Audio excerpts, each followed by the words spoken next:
Hello there, my wonderful aviators. RandomEd787 here. So, I know I'm a bit late on this one, but I've been having some problems with the Sim Update 4 beta lately, but luckily it's good now. It seems to be mostly resolved. So, I've been flying the iniBuilds A340 for a little bit, and this isn't going to be a full-fledged review. I'm just going to kind of give my thoughts on what I think of the plane. And I know I made a post a little while back saying that I probably wasn't going to buy this because of the temporary marketplace exclusivity. That's the one big controversy behind this plane. But I wanted to see if iniBuilds redeemed themselves after that really botched A350 launch, which, yes, I know that plane has gotten a lot better now, but they lost a lot of my trust with that launch. So I wanted to see if the A340 could have redeemed themselves for it. And I gotta say, they have. But they haven't earned all my trust back. They're going to need to do a few more product launches with the airliners to really make them, to make me trust them 100% again. But this is a really good start. So I'll start off with the one issue that I was the most worried about, and that's performance. And I can safely say iniBuilds cooked with this one when it comes to optimization. This plane really, really runs well. I do get the occasional stutter here and there, but that might be more related to Flight Simulator rather than the A340. The only real performance issue I did find is when you look on the tablet to look at your SimBrief flight plan to go through the whole thing. That makes the plane stutter for some reason. It just starts having frame rate issues.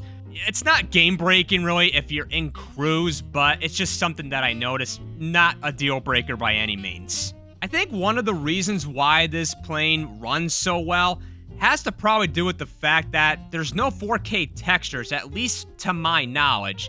And I really think developers need to start moving away from 4K textures, especially with big airliners, because a lot of us simmers can't run those textures properly, and they really eat up a lot of VRAM. If you're gonna put them in, you gotta make them optional, which I know some developers do, but we really need to push on that more, because this 4K texture thing really does more harm than good. It's really only good for people that have really high-end rigs. And speaking of textures, when you look at the cabin and the cockpit, it just makes you wonder, why even have these 4K textures? It looks so good the way it does already. And you get those two configurations, one with the CRT screens and then the other with the LCD screens. And then also you got the cabin, which looks absolutely wonderful. It looks great. And just the 3D modeling on this looks absolutely fantastic. It's an absolutely gorgeous airplane. And the EFB also got a complete revamp and new design, and it looks fantastic. And also returning from the A350 is the autosave feature, which can usually always come in clutch. I freaking love this. More planes need to have this feature. Now, it's not perfect. Usually you gotta load up the save a few times to get everything right, but to be fair, I'm always doing it from a cold and dark state, so that might be an issue. I haven't tested that yet, but I'm glad to see it returning. However, the one thing that really flew me off with this plane, no pun intended, was how difficult this plane is to land.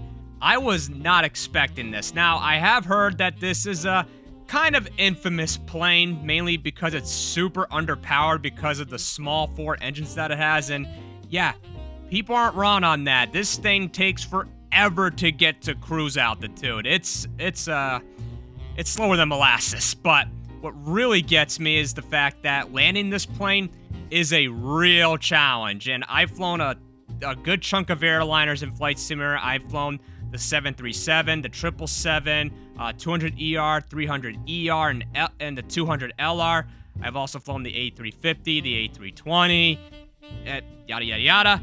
And whatever I learned with those, I have to completely toss out when I'm trying to land the A340. This thing is really tough, so just warning you before you get in there. This is a pretty challenging plane to hand fly. So for my overall thoughts, I actually think this is a very solid aircraft from iniBuilds. I think they are on a slow road to redemption after the A350 launch, and I'm excited to see what they make next. It's still going to take some time for them to earn my trust back, but like I said in the beginning of the video, this is a very good first step. Now, do I recommend this plane for everybody? Not really, and that has nothing to do with the product itself. It's just that, like I mentioned, this is a very different type of airplane and a little difficult to fly. And if you're not really looking for that, if you don't want to fly a very sluggish plane, I don't think this is going to be for you. But if you're looking for something that's not like any of the other airliners and you want a real challenge, yeah, I think you'll be right at home here. And for only 60 bucks, I gotta be honest, that's a pretty fair price considering what you're getting: a fully modeled cockpit and cabin, a gorgeous exterior model, and the flight model itself seems to be pretty accurate, especially with the fact that it takes forever to get this thing to cruise altitude.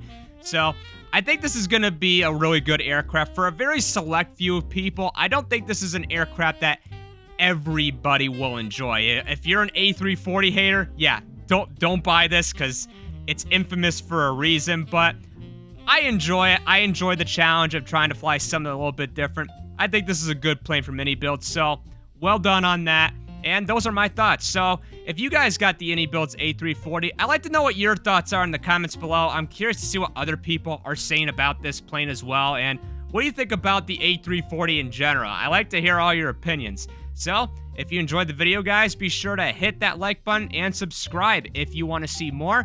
And until the next video, my fellow aviators, peace out and happy flying.